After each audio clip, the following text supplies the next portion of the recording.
Сүт тууралуу 6 миф жана анын 6 пайдасы. Өндүрүүчүлөр бул азыктын пайдалуулугу жөнүндө сүйлөшүшөт. Бирок көз карандысыз изилдөөчүлөр сүттү ичүү көптөгөн көйгөйлөргө алып келет дешет. Бизге бала чагынан эле сүт ич ден соолугуң үчүн болот дешкен. Ал кезде баары жөнөкөй жана түшүнүктүү болчу. Бүгүнкү күндө сүттүн пайдасы жана зыяндуулугу жөнүндө адистердин жана карапайым адамдардын ой пикирлери эки башка. Айрымдар сүттүн уу экени, ал организмге сиңип кетпеши жана ракты пайда кылышы мүмкүн деп ырасташат. Башкалар тескерисинче, жалаң гана белоктуу тамактарды, анын ичинде майсыз сүт жегенге кеңеш беришет. Дагы бирөөлөр 0% майы бар сүт салмак кошууга жардам берет деп ишенишет. Чындык кайда? Анда эмесе сүттүн пайдасы жана зыяны жөнүндө маселени түшүнүүгө аракет кылалы. Сиз күнүгө канча стакан сүт ичесиз? Комментарийге калтырып коюңуз. Биринчи, жеткиликтүүлүк жана коопсуздук. Шаардын тургундары үйдүн астынан сүт ичүү мүмкүнчүлүгүнөн куру калышты. Бирок бул табигый сүттүн артыкчылыктары жөнүндө унутуп коюу дегенди билдирбейт. Заманбап технологиялар сүттүн бардык пайдалуу заттарын сактоого мүмкүндүк берет. Д жана А витаминдери, кальций, калий, фосфор, белок жана башкалар. Бул ультрапастеризация деп аталат. Бул уникалдуу процессте сапаттуу сүттү жылуулук менен тазалоо ишке ашат. Натыйжада ал микробтордон тазаланат, бирок витаминдер менен минералдарды сактап калат. Ультрапастерленген сүт 6 катмарлуу асептикалык пакеттерге куюлат. Бул ичимдикти тышкы чөйрөнүн таасиринен, микробтордун жана күн нурунун таасиринен коргоого мүмкүндүк берет. Асептикалык таңгактын жардамы менен сүт ачылганга чейин 6 айга чейин сакталат. Консерванттар жок. Экинчи, сулуу тери. Клеопатранын кооз сулуулугунун сырларынын бири атактуу сүт мончосу. Бул суусундук дагы эле косметологияда кеңири колдонулат. Теринин кооз болушун камсыз кылуу үчүн ага сүт маскаларын түртүп салуунун кажети жок. Акыры анын курамында А витамини бар. А витамини сулуулук витамини деп аталат. Ал эпидермистеги гиалурон кислотасынын синтезделишине өбөлгө түзөт. Ошондуктан теринин өңү жакшы көрүнөт. Бет териси үчүн А витамини теринин сергектүүлүгү жана серпилгичтиги үчүн жооптуу болгон коллагендин пайда болушунун негизги фактору. Үчүнчү, жакшы түш. Булчуңдардын өсүшүнө жана калыбына келүүсүнө көмөктөшүүдөн тышкары, белокко бай тамактар уйкуга жакшы таасирин тийгизет. Алар уйкуга себеп болуп, тамак сиңирүүнү жайлатат. Мисалы, жүрөгү жараланганда уктап калуу мүмкүн эмес. Жогоруда айтылгандай, сүттүн көңүл ачуучу касиети дагы бар.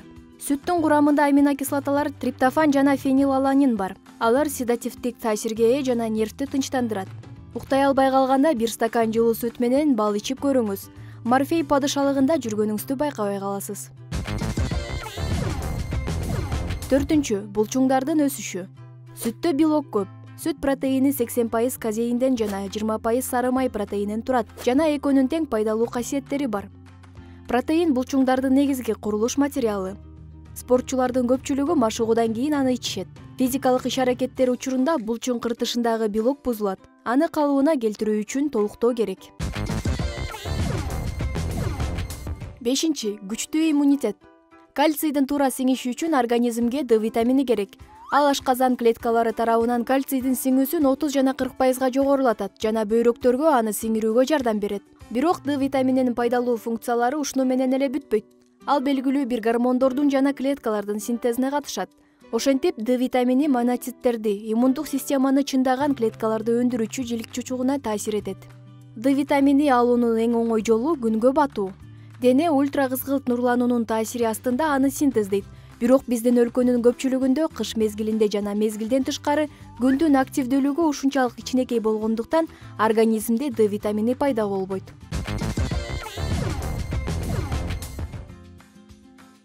Алтынчы, күчтүү сөөктөр жана тиштер. Дененин жашоосу үчүн эң маанилүү микроэлементтердин бири бул кальций. Ал кандын уюшуу процессине катышат.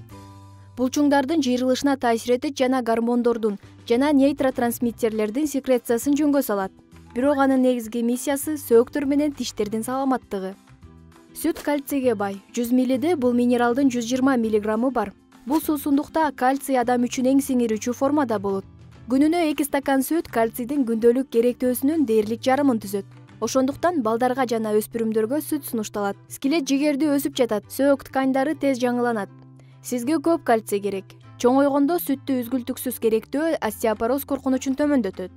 Албетте спорт менен камсыздалат. Ошондой эле кальцийден улам сүт тиштин чиришине жол бербейт. Ал эми сүт тууралуу мифтерди баарыбыз эле билбесек керек. Алардын эң жайылгандары тууралуу айтып берсек, коңгуроону басып койсоңуз жаңы видеолор тууралуу эскертилип турат. Биринчи, сүттү кичинекей балдар гана ичсе болот. Чоңдордун денесинде бул продукт сиңбейт, анткени анын курамында белоктор, майлар жана углеводдор бар. Бул жомок, бардык азык заттар сүттү тең салмактуулукта жана оңой сиңирилет. Жаш куракка жараша казеин протеинин сиңе башташта чындыкка коошпойт. Лактозага же А витаминине жекече чыдамсыздык менен мамиле кылган адамдардан айырмаланып, сүттүн ысып кетиши, бөртпөө жана кычышуу сезилгенде гана таштап салыңыз. Статистикага ылайык адамдардын 15% гана дененин мындай өзгөчөлүгүнө ээ. Ошол эле учурда алар оңой эле ачытылган сүт азыктарын колдонушат. Экинчи, арыкташ үчүн майсыз сүт ичиш керек. 1 стакан майсыз сүттү ичүү менен адам керектүү өлчөмдөгү Д витамини, кальций, белок алат жана ашыкча майларды дагы топтобойт. Бирок изилдөөлөр көрсөткөндөй аз майлуу сүт семирүү коркунучун 57% жогорулатат. Себеби алданган организм күндөн күнгө башка азыктардан көп калория алат. Үчүнчү, сактоо мөөнөтү 5 күндөн ашык болгон сүт эч кандай пайда алып келбейт. Таза сүт тез эле начарлайт деген пикир бар. Бактериялардын таасири менен сүт кычкылдай баштайт. Алар уйларды саюу, ташуу, чыпкалоо жана башка учурларда пайда болот. Пастерленген сүттү 3 күндөн 2 жумага чейин муздаткычка сактоого болот. Андан тышкары термикалык тазалоо ыкмасы бирдей болгондуктан сактоо мөөнөтү ар башка болгон сүт бирдей пайдалуу болот. Жарактуулук мөөнөтү чийки заттын, заманбап шаймандардын жана таңгактоонун сапатына көз каранды. Демек даяр продукция канчалык жакшы болсо, андагы бактериялар ошончолук аз болот. Демек сактоо мөөнөтү дагы узак болот. Төртүнчү, кайнатылган сүт анын пайдалуу касиеттерин төмөндөтөт. Кайноо менен бирге бактериялар гана эмес, ошондой эле бардык пайдалуу заттар да жок болот деген ишеним бар. Бул чындыгында андай эмес. Кайнап жатканда патогендик бактериялар, ферменттердин кээ бир түрлөрү, иммуноглобулиндер жана С витамини сыяктуу туруксуз витаминдер өлөт. Бирок сүттө анын аз саны бар. Андыктан кайнап чыккан соң макроэлементтер, витаминдер, анын ичинде кальций, сүт белогу жана майлар калат. Фермалык сүттү гана кайнатуу керек, заводдук сүттү кайнатуунун кажети жок. Бешинчи, сүттө көп шекер бар. Сүттүн курамында лактоза бар. Аны сүт канты деп атоого болот. Бул табигый углевод. Көпчүлүк адамдар аны сахароза камтылган кант же шоколад сүтү менен салыштырышат. Бул туура эмес салыштыруу. 100 грамм сүттүн курамында 3-4 грамм лактоза бар. Ал эми шоколаддагы сахароза 2 эсе көп болот. Алтынчы, кальцийдин суткалык деңгээлин сүт менен толуктаса болот. Чоң кишиге күнүгө 800дөн 1200 мг кальций алуу керек. 1 стакан сүттүн курамында 315 мг кальций бар. Андыктан сүттүн эсебинен кальцийдин күндөлүк нормасын алуу үчүн күнүнө 3 же 5 стаканга чейин ичүү керек. Теориялык жактан бул мүмкүн, бирок иш жүзүндө андай эмес. Жалпысынан сүт менен гана норманы толтуруу кыйын. Быштактын ден соолугуңузга пайдасы кандай? Быштактын 7 пайдасы. Салам достор. Бүгүн сүт азыктарына кирген быштак тууралуу сөз кылабыз. Ооба, баары анын ден соолукка пайдалуу экенин билсе керек. Бирок канчалык деңгээлде пайдалуу, эмнелерге жардам берет, кантип жасалат деген суроолорго туш болсоңуз керек. Андай болсо биз сизге жообун даярдап койдук. Биз менен бирге болуңуз. Быштак бул пайдалуу касиеттери күчөтүлгөн, а пайдасыз жактары жоготулган сүт. Андыктан ал жаш балдардын, карылардын, оорулуулардын организми үчүн эң пайдалуу азык. Ал булчуңдар жана сөөктөр үчүн курулуш материалы болуп саналат. Боордун иштөөсүн, зат алмашууну жакшыртат. Ошондой эле нерв системасын бекемдейт. Быштак кандай жол менен жасалат? Быштакты жасоо үчүн атайын ириген же иритилген сүттү кайнатып, бир канча убакыттан кийин сары суусунан бөлүнүп алынган коюу азык пайда болот. Аны сүзгүч менен сүзүп алсаңыз, сизге быштак даяр. Ал майлуу, даамдуу жана бааташ болуп оңой сиңет. Быштак бир нече түргө бөлүнөт. Кой эчкинин же уйдун ууз сүтүнөн жасалса, ууз болуп. Быштак ириген сүттөн жасалса, иримчик быштак. Кой эчкинин туз кошулган сүтүнөн уютулуп жасалса, такта быштак же уюткан быштак деп аталат. Сүт азыктарын даярдоочу ишканаларда атайын технологиялык жол менен быштакты майлуу, орто майлуу жана майсыз кылып даярдалат. Адамдын ден соолугу чың болушу үчүн туура тамактануу эң маанилүү. Туура тамактанууну эртең мененки тамактануудан баштоо абзел. Биздин бир күндүк маанайыбызды, күчүбүздү аныктоочу бул таңкы тамакта айрым азыктарды колдонбосо керектигин, ал эми быштакты тескерисинче көбүрөөк колдонуу керектигин диетологдор эскертишет. Анын белогунда адамга керек бардык, анын ичинде алмаштырылгыс амин кислоталары болгондуктан баалуу азык экени шексиз. Быштактын курамынан витаминдин 12 түрүн, минералдык заттарды жана кальций, темир, фосфорду кезиктирүүгө болот. Быштактын ток алып жүрүү артыкчылыгы сүттүкүнө караганда баалуураак. Эртең менен туура жана пайдалуу тамактангыңыз келсе, бизден сизге оңой рецепт. 100 грамм быштак менен жаңы үзүлгөн 50 грамм карагатты же малинаны аралаштырып, ага 1 чай кашык бал кошуп жесеңиз болот.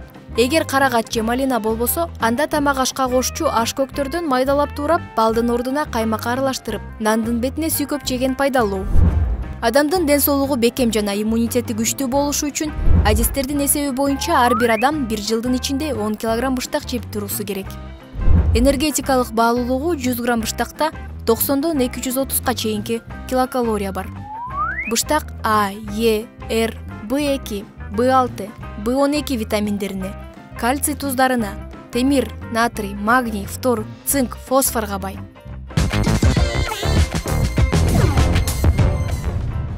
Биринчи, кош бойлуу жана бала эмизгендер үчүн табылгыс витаминдер бар. Кош бойлуу аялдар жана эмчек эмизген энелер үчүн быштак кальцийдин жана башка микроэлементтердин булагы болуп саналат. Ошондуктан күнүмдүк азыктанууда быштакты колдонуңуз. Аны балага дагы 5-6 айлыгынан баштап берүүгө болот.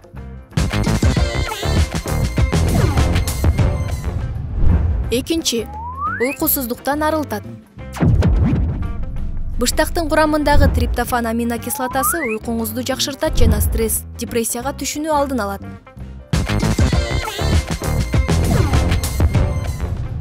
Үчүнчү, сөөк муундарды өстүрөт.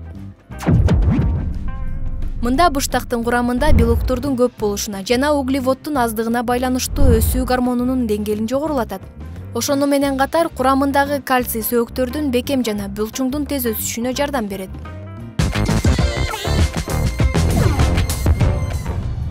Төртүнчү, ашыкча салмактан арылтат. Сүт азыктарынын ичинде быштак белок жана кальцийди көп өлчөмдө камтыйт. Быштак майдан тез арылууга жардам берет. Изилдөөлөргө таянсак, арыктагандардын арасында сүт азыктарынан быштакты жегендер батыраак арыктай алышкан.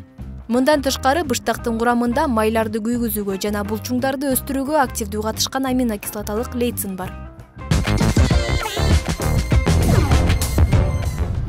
Бешинчи, чачтын өсүүсүн тездетет. Организмге кальций жетишпеген учурда чачтын өсүүсү басаңдап, тырмактар сынат. Андай учурда кальций менен белоктун булагы болгон быштакты жеген туура жана пайдалуу.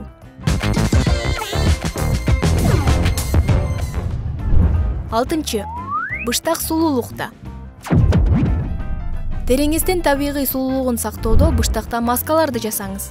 Быштак териңизди нымдандырып, эрте түшкөн бырыштарды жазат. Териңизди агартып, витаминдер менен азыктандырат. Жетинчи, быштактан маска.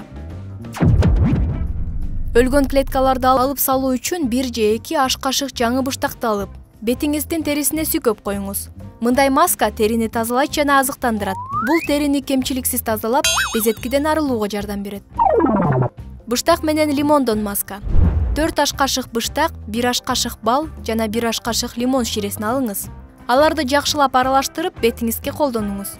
Масканы 10 же 15 мүнөт кармап, суу менен жууп салсаңыз, заматта териңиздин жылмакай болуп калганын байкайсыз. Жумасына 2 же 3 ирет жасап турсаңыз, теринин өңүн жакшыртат.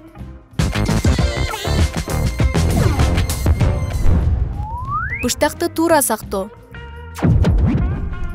Эсиңизде болсун, быштак тез бузулат. Анын негизги душманы аба. Быштакты капкагы жабык эмаль же айнек идишке салып, муздаткычка сактаңыз. Муздаткычта 2 күндөн ашык сакталбоого тийиш. Аны тоңдуруп сактоого да болот. -35 температурадан -18ге чейинки температурада быштак 6 айга чейин бузулбай сакталат. Эскертүү. Быштакты сатып алууда чыгарылган күнүн кароону унутпаңыз. Жана кандай шартта канча убакыт сактоо керек экенин так билип алыңыз. Себеби быштак бат бузулуучу азык экенин эстен чыгарбаган оң. Мына ушундай экен. Эгер сизге видео жакса, лайк басып, биздин каналга катталганды унутпаңыз. Жана дагы жаңы видеолорду күтсөңүз коңгурону басып коюңуз. Көңүл бурганыңыздар үчүн чоң рахмат.